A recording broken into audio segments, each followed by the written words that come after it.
Hello and welcome to today's daily news analysis. So today is 25th of Feb. We are covering the Hindu newspapers Delhi edition. As part of our initiative, I make it a point to share questions for mains answer writing practice, and the concept is very simple. We all hear about that current affairs is very important, but how to use it from mains perspective, how to use it from prelims perspective. So prelims is very simple. I just have to tell you this is important, this is how question can be asked, or I can just share MCQs. But mains requires an understanding as to how to analyze the issue and write it on pen and paper in an examination format, right? That is what the paper is all about. So therefore, this initiative, and you can get your answers evaluated because you keep writing answers, but if the answers are not meeting the demand, there is no point of that exercise. So even if I evaluate 2 answers, and this is every week, so 2 answers, this will really help you. Right, and this is all you need actually, especially when it comes to current affairs. Yes, you can add to this MCQ practice. So any free initiative you can take. There are a lot of websites, so that will help you. And yes, there was this ad that 100 days are left. So I would recommend to you that you can, apart from this, you can prepare with NCRTs, practice MCQs, and current affairs should always be updated. Okay, so today we have, I had shared 2 questions. Obviously, the world is focused upon the Ukraine war, and I'm keeping that question in the slide so that you can correlate as to how we have to prepare this. Then we have the question on rising incidents of crime against women, right? So various crimes. So I had shared a question earlier with reference to social issues, legal issues. Now here I'm very specific question with reference to how technology can play an enabling role in promoting women's safety. Then a question on Ahoms, right? So Ahoms is very, very important. It was a very important dynasty in the medieval times. Now the problem with when we study history is that we are focused on the Delhi Sultanate or the Mughal Empire. But regional kingdoms are neglected, and this is a theme that UPSC has been picking up. Right, so your topic will be covered. The Paik system is very, very important from both prelims and mains perspective. Okay, so yeah, unicorns, employment sector, I'll discuss this from mains perspective. I don't have a question. Drones drop weapons in Jammu. So here from national security point of view, what steps, what measures need to be taken? For this purpose, I have shared a question. So once again, I'll tell you, early morning I shared these 2 questions. This is an additional question that I added later. Okay, so the world is shocked. Everybody was shocked by the Russia's full-scale invasion of Ukraine. So Russia has launched an attack by land, air and sea. So from all directions, Crimea was occupied by Russia earlier, right? So northeast, the eastern side, there was the separatist group. So they say to safeguard the interest of the security group, the Ukrainian government would have engaged in genocide of the ethnic Russians in the Eastern Europe. So to safeguard them, they have engaged in this war. And furthermore, they claim, we'll come to this in more detail, and subsequently there is an opinion also, that they were concerned that Ukraine may go into NATO. So if they go into NATO, there will be nuclear assets very close to the Russia's borders. So this was a national security threat. So keeping all of this in mind, they have decided that is what Russia claims. So it is in national interest or the national security of Russia that the war has taken place. So Putin says that he had no other option. Okay, so this is it, right? So from all directions, even the capital is not spared. Now US unveils more sanctions. So West also and other countries have also said, and they have criticized it. Now to me, this reaction is something like this. No words needed, right? US trying to control a war by imposing sanctions. Okay, now let's come to the opinion section, and the question is right there. I feel that is the only way you could be asked about describing as to the recent political developments in Ukraine-Russia border, or with reference to the war, so what all things are happening and its impact. So in that combination only, or what was the recent controversy and what should be the steps that India should take, right? So that is the only way that the question can be asked, but more or less is basically the same thing.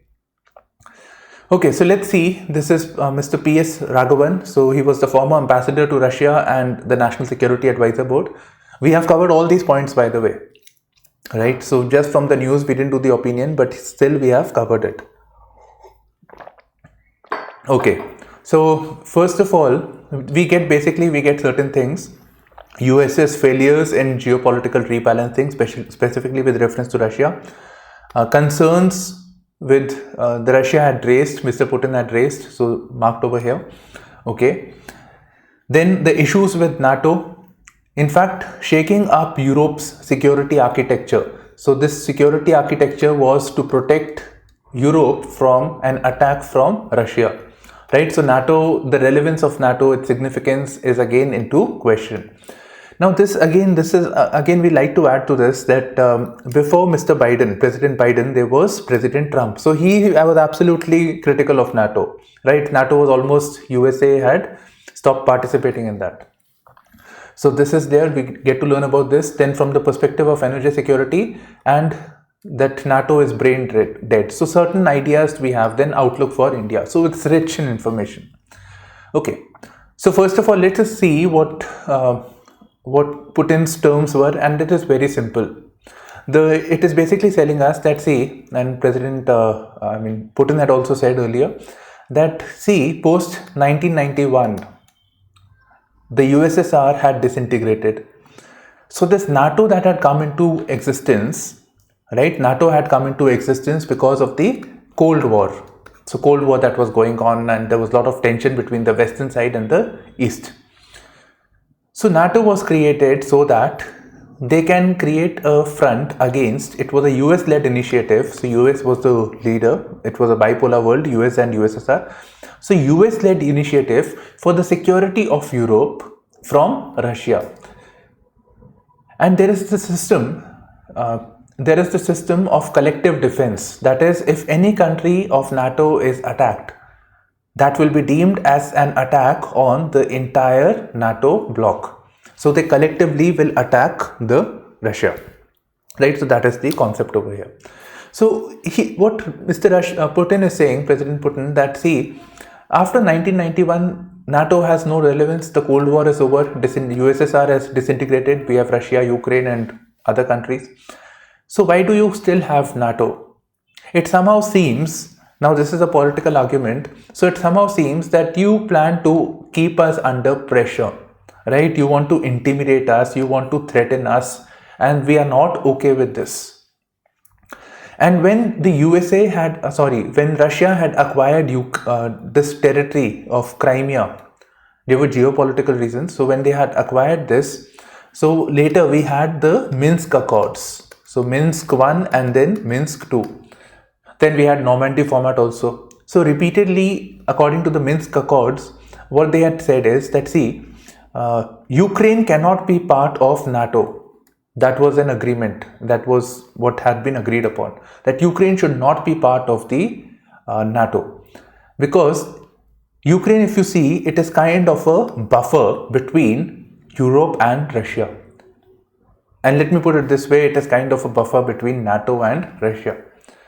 So this it wanted. Now since Russia has invaded this, and it is not NATO, technically speaking, NATO countries is not attacked. So that principle or doctrine of collective defense doesn't come into existence. Right, so this is what they were talking about. So he feels that Ukraine would have come into NATO and it would have undermined Russia's national security, and in that light, it was important to attack. Right, so this is basically the thing. Now coming back, now this attack has taken place, even though it is not, Ukraine is not part of NATO, but every time when we were having this news articles and discussions, NATO had clearly said that there will be military repercussions, there will be action. But when there is actually a problem, NATO is hardly, there are sanctions and all those things, right? Nothing. So, and Russia also realizes that NATO won't have done anything. So here it is, the issues with NATO, NATO's weakened glue. So what it is saying is that when the NATO came into existence, and by the way, when NATO came into existence, so USSR and Eastern European countries who were under the influence of USSR, they created the Warsaw Pact. So Warsaw Pact was ended, but NATO continued. Okay. So what they're saying is that till the time the Cold War was there, these countries were under threat. These countries were under threat. But now that situation is no longer there. So that system of collectivity was there, but now that interest is not there. Certain countries believe that there is no concern as such, right? Why should we be invested in the problem or problems of other countries? So NATO's weekend glue. There are ideological differences between the countries.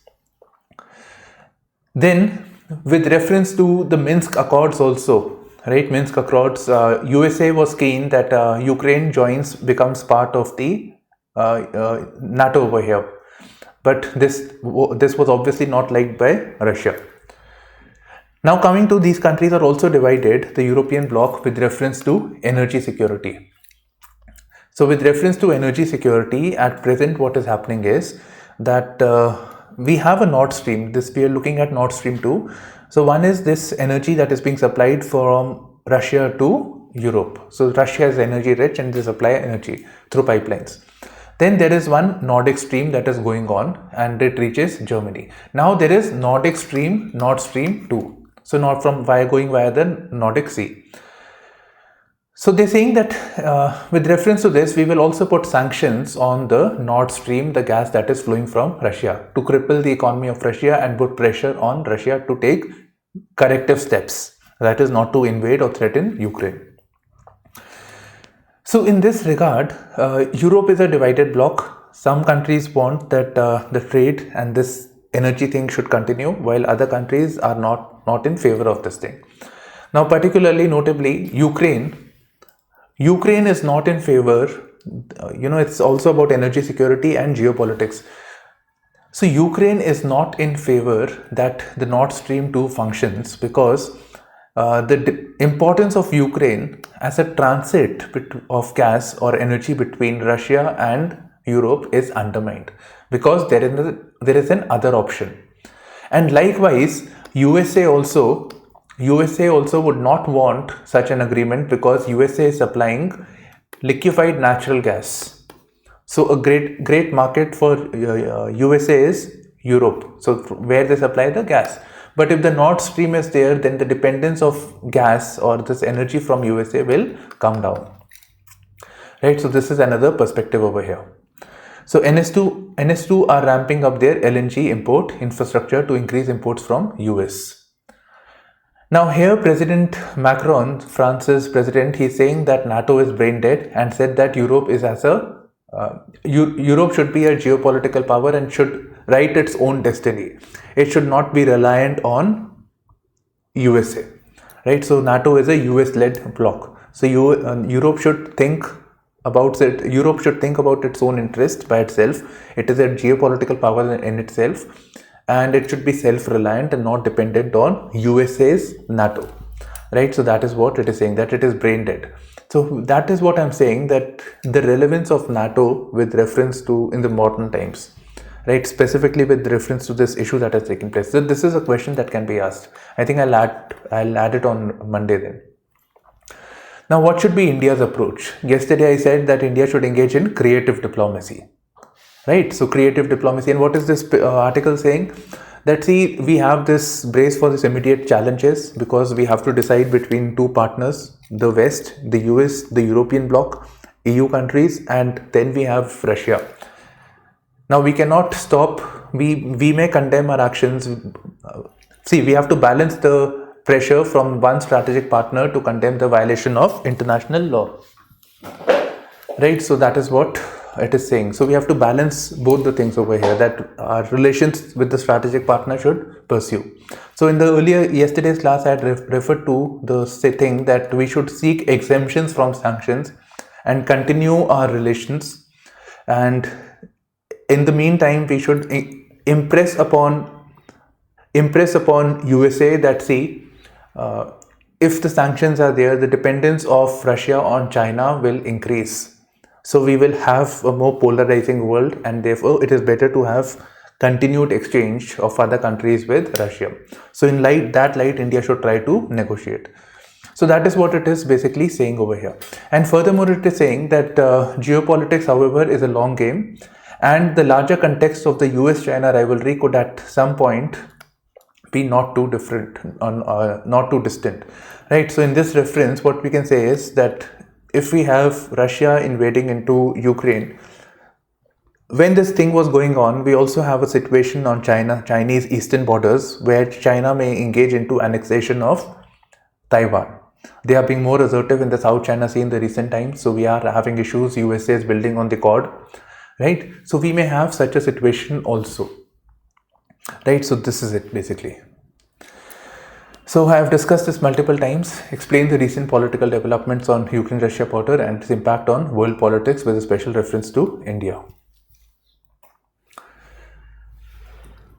Okay, this was the heading, rape, molestation cases surge in city. Right, so city centric, this is a news over here. So I have a question also, so you can read this. So there is a higher incidence of crime against women, both in private and public sphere. So they are witnessed. With reference to this issue, examine the positive role technology can play in promoting women's safety. So here you have to be very specific to technology, and if you want extra marks, you have to quote relevant schemes and measures of the police, right? That is very, very important. You cannot just make up things. Okay, so we have with reference to Delhi, and I have said this before also, that you can also use anecdotal evidence, city-centric evidence, so those things can also be stated. Okay, so crimes against women in the capital has increased by over 21%. Higher incidence of crimes, so that can be established that it has increased. Right, if you say so many cases are there, but if you say that it has increased by so and so percent, then that improves, that makes it more relevant basically, a point.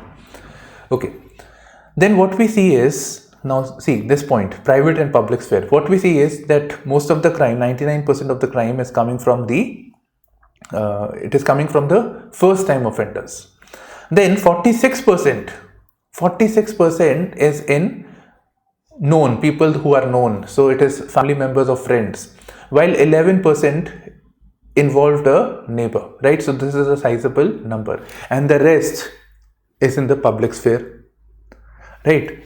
So environment at private, at the domestic level, as well as in the public sphere. And this again reflects that when an incident has taken place via a known person, then the probability of complaining to the police or taking up legal action, that prospects are coming down because of this. So the actual cases would be much, much higher. Okay, so this is it. So we have the reference of various types of crimes. The breakup has been given over here, and in this regard it also says that it has increased. Eve teasing is there. Now it tells us about what police is doing. So police has created pink booths, find basically women-centric areas where they can go and complain. So pink booths are created. Then the government is focusing on own FM radio channel. So they will have their own FM radio channel for creating awareness, inculcating a sense of consciousness about women's safety. Then action plan and vision document is there, and world-class command and control room. Then there is something known as Safe City Project. That is a pan-India thing actually. And above and beyond this, for other applications, there is also a separate drone cell for improving the security related measures. So we are going to have a G20 summit also in 2023. So Delhi will be hosting, indirectly we can infer. Okay, so what role can the technology play?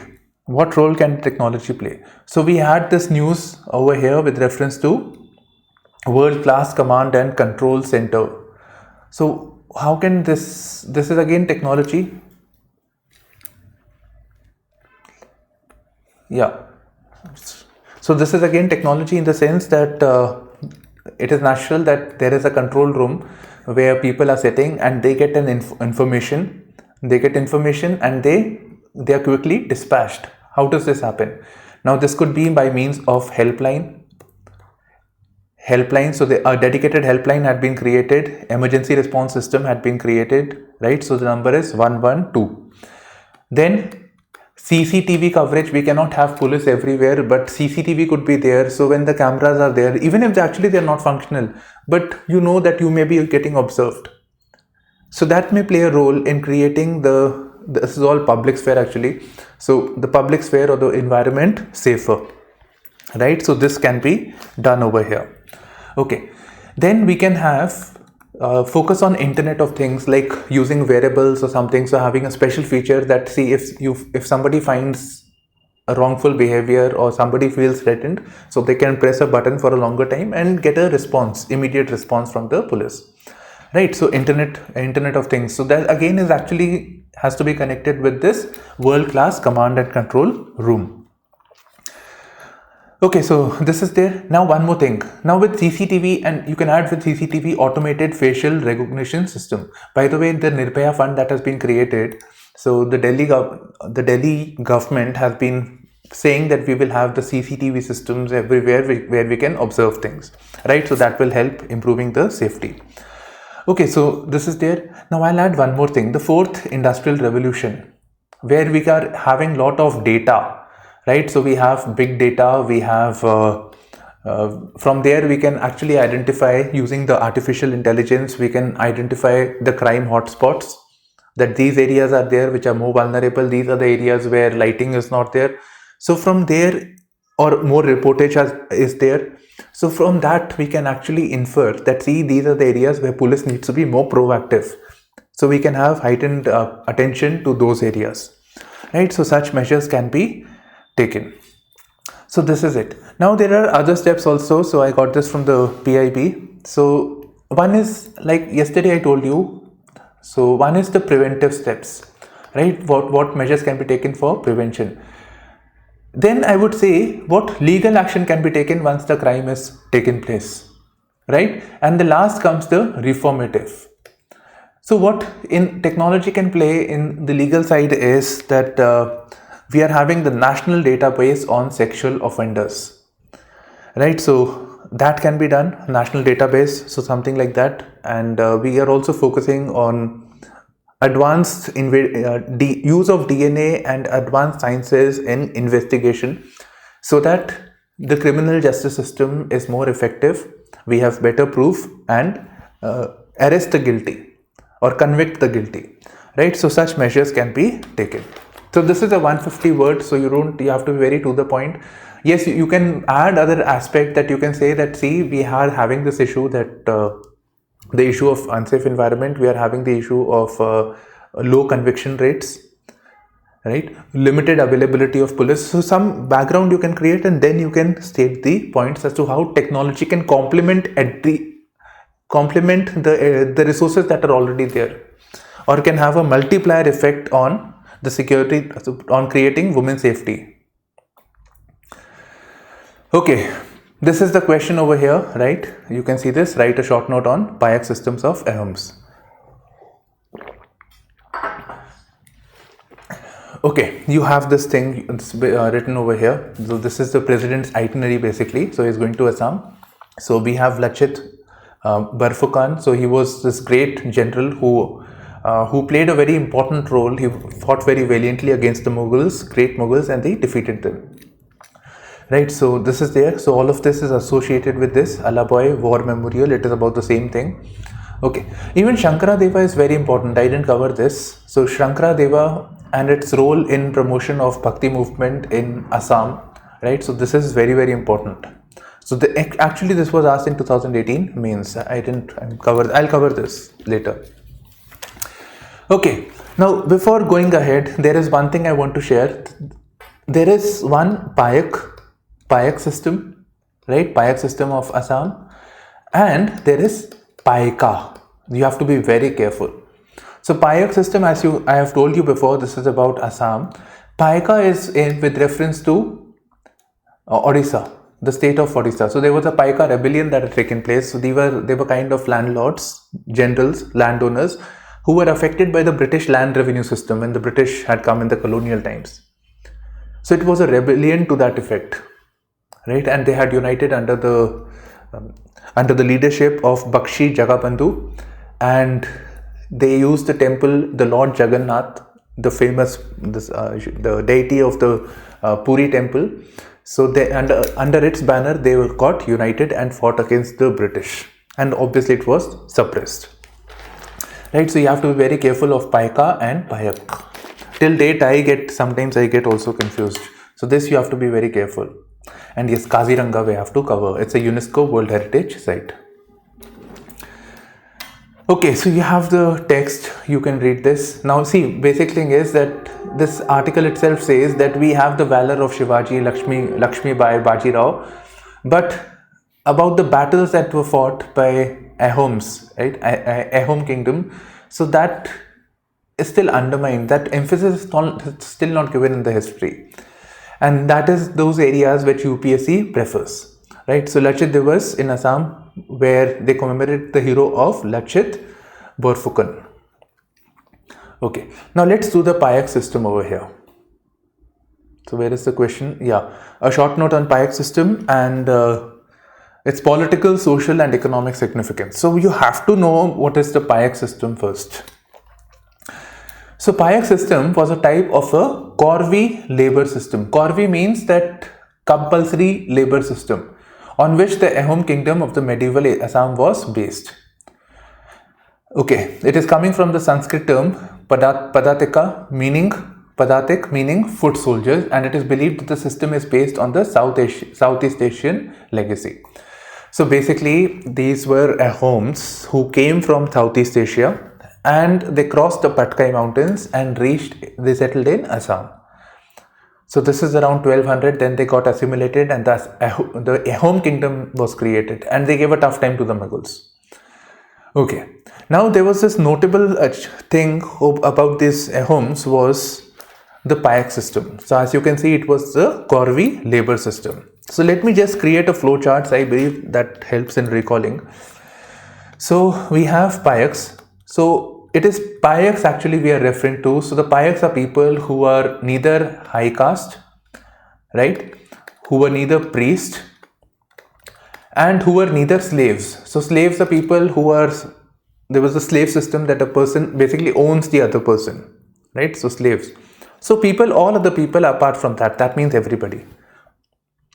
So Paiks, they were people, right? So foot soldier as it says, but it was lots more than that. Okay, so Paiks were organized into goats, GOTS. They were organized into goats, and each goat had 4 Paiks, 1, 2, 3, 4. They were a Corvée labor, so they provide labor to the king. Compulsory labor to the king. So from one goth, one person had to go to the king, and this was on rotation basis. So it could be this, right? Turn by turn, they had to go to the king and then they will come back. So they provided, what did they provide? They provided services and they also played the role of militia. So whenever there was a war or there was a tension, then they will go into conscription. They will act as the foot soldiers of the king. Clear? Now all of this is by compulsory labor, so no salary is being paid. So this is a duty. And the Paiks were farming on the lands of the king. That was the system. Right? Now, so all the territory that was there, that was of the king basically. And here it could provide services. What services? It could be with reference to the farms and the fields that were under the control of the king. So certain revenue for the personal expenses of the king. So it could be as landless laborer, right? So for farming activities, it could be for skills in maybe any labor work or anything to do with making artifacts, craft work, anything, pottery, any activity. So right, so that was done over here. So you can see some economic significance of the system. Without paying salary, without giving money, this arrangement was done. The king also had steady supply of soldiers. Now, when this person, let's say this person has gone, right? This person has gone. So the other 3 will look after the land and the resources of this person. Right? Likewise, when this one is gone, the others will take care. So the farms and the fields of these people were tended to in the meantime. So it didn't affect the economy of those people. Okay. Now, we all know that there are different communities, right? It's a very there are heterogeneous societies, so there are different communities within the Ahoms. So these were these were organized. Paiks had different feuds. They were organized into feuds. Now I don't know the exact pronunciation, but PHOIDs. Right, so they were organized into feuds or community or clan. Right, so there were different clans over here. So Paik of this community, Paik of other community, like this. Now within the Paiks also, right, within the feuds also, they were organized on the basis of the skills that they had. So this was known as khels. Right, so feuds are there, and within which there are different feuds of Paiks, and they are classified into their skills. Right, KHELS. In fact, this is the question also, see. So this was asked. This is from the NCERT. So this will help you with your pre-preparation. 7th NCERT. Clear? So this is there. Now to manage everybody, the king appointed certain officers, and these are actually, even modern day, we use these surnames. We hear these surnames. So first was, there were hierarchy of officers known as Bora, who was in control of 20 Paiks. Then there was Saika, who was in control of 100 Paiks. Then Hazarika, Hazar means 1000. And Rajkhova. So all these surnames that you see, these titles are still being used by people from Assam. Right, so all these surnames over here. And these officials also played the role of dispensing justice. They were generals also, they did the administrative work also, everything. So it was kind of a military system, right, and based on conscription of forced labor. Right, so this is it, the Paik system. Right, you can do this in your own words, I think. Right, you can explain briefly about this in 50 words maximum. 50 words you have to write this, and then state the 70 words, and then state the political, social, economic significance. So what is the political significance? The king has supply of soldiers, military. It was the very basis of the administrative of the Ahom kingdom, system of Ahom kingdoms. Right, so you can see over here. Okay, so this is it, and this was all done without payment of salary. So the king had, the agriculture was taken care of. The king had resources in terms of labor as well as ready militia to ward off any threat that was emanating to the Ahom kingdom. Right, so this was the thing. So economic and social hierarchies, social customs were all in accordance with the Paik systems. So you can see there are the Paiks being organized on the basis of gods, feuds and khels. Now khel is again something like classifying people on the basis of their skills. And what is caste system or jati system? Right, so but that is on the, that's very similar. Right, so on the basis of your birth or the skills that your occupation that you have, that is, caste is nothing but that only, like Gandhi surname is for Gandhika. Right, so you know from the surname that traditionally they have been engaged in a particular occupation. Okay, so this we are done with. This is an exercise. Google and research for yourself which is associated with which of the following. Now coming to Kaziranga. So Kaziranga, as I said, it is a World Heritage Site, and that means you have to give more focus. Simple. Now when we study the national parks, it's very important to know specifically it is along which river. Right, so along Brahmaputra river, and it will help you if you can actually know which of the sanctuaries or anything, national parks, are not along the Brahmaputra river, because that is the dominant river. Right, so you would know, okay, fine, Manas is in the northeast, but Manas is on Manas river. Right, so if you can just apply yourself that way, it will help you with your prelims. UPSC plays these mind games. Okay, so Brahmaputra river, and Brahmaputra river we find the Ganges river dolphins. Right, that is also the national aquatic animal of our country. Okay, then it is very famous for one-horned rhinoceros, and this is not the only place. We also find it in Orang and other nearby sanctuaries. Important. Startups can create high quality jobs which have a flywheel effect. but their mandate is not job creation. Flywheel is basically a mechanical term, right? So it's a wheel that, or you know, that old sewing machine that was there, so where we used to pedal it with the foot. So there's a wheel that keeps running, right? Keeps running even when you don't apply force, because earlier you had pushed it, so it keeps running and keeps applying the energy. So that is a flywheel. So normally it is in automobiles. Okay, so let me just give you a context before we use this. How do we use this? So let me tell you this. So I'm using data of 2017-18 because everything is quite disturbed right now with this, all this COVID thing, and right, so, and the National Statistic Commission being dismantled, or people resigning basically. So I'm using this 2018 data. So basically it says that we are having demographic dividend. So we need to create 15 million jobs every year.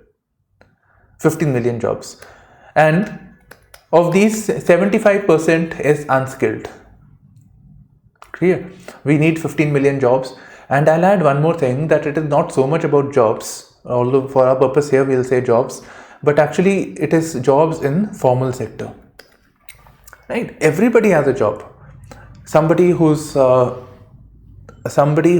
picking up things or running a rickshaw, that person is also having a job in a way, right? So everybody in some way or the other is earning income, but here we are basically concerned with the formal sector jobs, and that is what we want from the youth also, right? So that is the goal.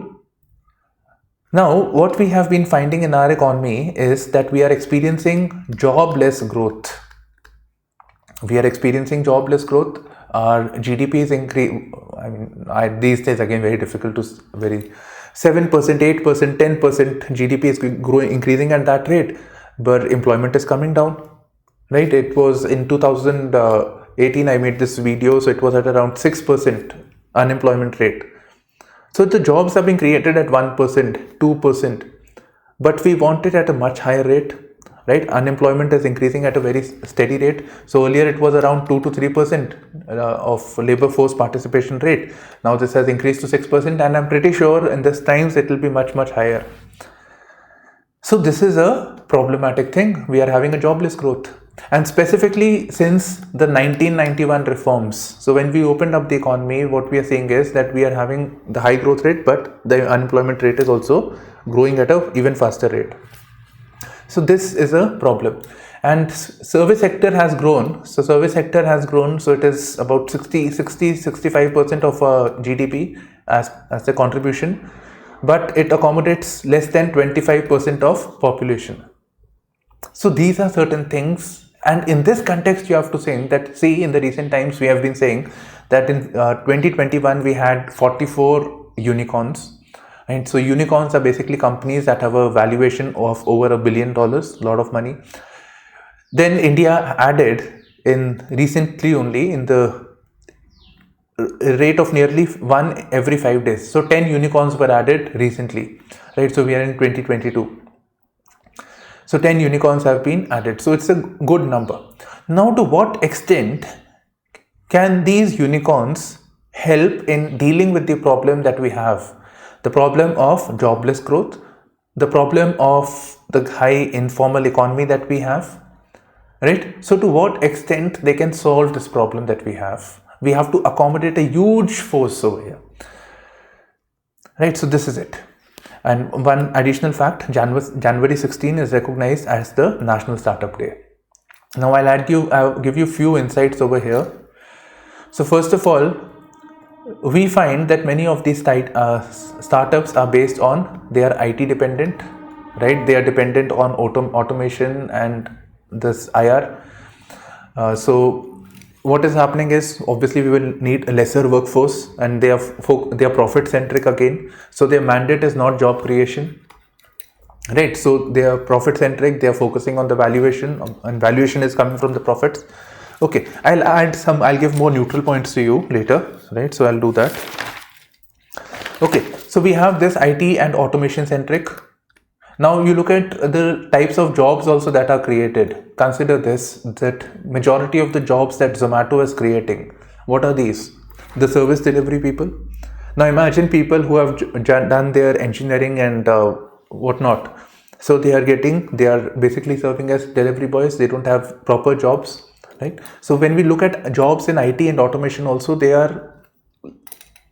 you need a lot more skill and few people are required for that particular task, right? So that that software can serve huge number of people, but very few people are required actually in that, right? So it will not be able to create the high quality jobs, and so we are going to have jobs at a much lower level, right? So that is a problem.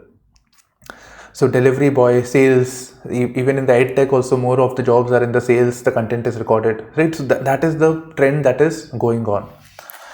Or be it with reference to women's safety, healthcare, whatever it is, it's tech dependent, tech centric, even in agriculture, right? So this is there. Now let me give you some, and one more thing, please, one more thing, gig economy. This was asked in the paper. So what we are saying is that we are entering into gig economy where people are not having proper jobs, right? In government sector, you have an assured job. In private sector also, there used to be an assured job that you have this job, you will be there for a longer time. But these days we are being appointed on the basis of gigs. Gigs means projects. So we have this project, we have this assignment, okay, you will be there, and then gig is over, so your job is also over. Now they say that you get flexibility, you get this, you work according to your terms. But there is hardly actually anybody has a choice, because it is basically centered around the profitability of the companies, right? So ethicality of gig economy is something that you can look at, the pros and cons associated with this. So this is not really a good thing. Okay, so this is it. Some neutral points with reference to the mandate is not job creation. Honestly, if you ask me, the mandate is value creation for investors. So you keep getting money, then you increase the valuation, then you pay back the people, and your value increases, and then you shut down the company. Okay, but we have to be very, very neutral. So first thing is, these companies are focused on service delivery, right? Service delivery. They are focused on leveraging the IT, information technology, and basically the tools of the fourth industrial revolution. They are looking to solve problems, right? So solving problems, for example, the concept of cloud kitchen with reference to Zomato, or urban mobility, Uber, Ola, right? Or with reference to drones, startups in drones or space, right? So identifying problems and solving them. Right, so these are basic things over here, and yes, you can say that end of it, they're also centered around valuation and profitability of the people. Drone drops weapons in Jammu. This has happened recently. I have a short video also on this. In fact, I have bilingual also and in English also. Okay, so drone drops weapons in Jammu. So what has happened is, we are seeing that across the border, right, drones are being used for this activity. Now I can add to this, it can be used also for smuggling of drugs. It could be used for surveillance, right? So noting, okay, fine, these are the places where soldiers are there, these are the strategic areas, so that observation can be done by this thing, and also for bombing and other activities. So in Pathankot, this had taken place. Right, so this is emerging as a serious threat. And the basic thing with the drones is that it is low cost, right? Sending a terrorist and doing something, it is obviously more expensive. So this is low cost. It can be remotely operated. So it is very versatile to use and operate. Right, so these are certain benefits because of which it is emerging as a serious threat. And we can also say that use the reference of hybrid warfare against the state. So one is the conventional warfare, right? So militaries, like what is happening in Ukraine. Hybrid warfare is basically using non-conventional means for your political ends. So it could be by means of terrorists. Now there was a reference of hybrid militants, also hybrid terrorists, and these are very dangerous, by the way, because these are terrorists, or these are people who are basically locals. So they are not, you can, okay, fine, this person may have come from outside, but these are basically locals. So it is very difficult to segregate them. So this is a problem. So local people coming, that is why it is very, very dangerous. And they can be amongst any person and conduct a strike. So these people have been arrested recently. Now the main question over here, right? I'll come to the drone. So why is this taking place? Why are local people joining the ranks of militancy? That is a concern that needs to be rectified, seen. And that is basically competitive communalism that is taking place, and wrong messaging, radicalization that is taking place, right? So yeah, how can we solve this problem, right? What measures need to be taken to do this? So this is a different theme. I have to frame a question on this. We'll do it later. Okay, now coming back to the drones. So while drones have several well-meaning applications in an array of domains, right? So various domains we are looking at delivery of goods, delivery of healthcare, for surveillance, for providing security, for planning and policy making. So for various activities, it has a lot of applications. In the recent times, we are also having the production linked incentive scheme for drone sector. But it is also a means of hybrid warfare, as I have told you just now, right? So these are the things that you can state over here. Suggest, and here you have to give examples.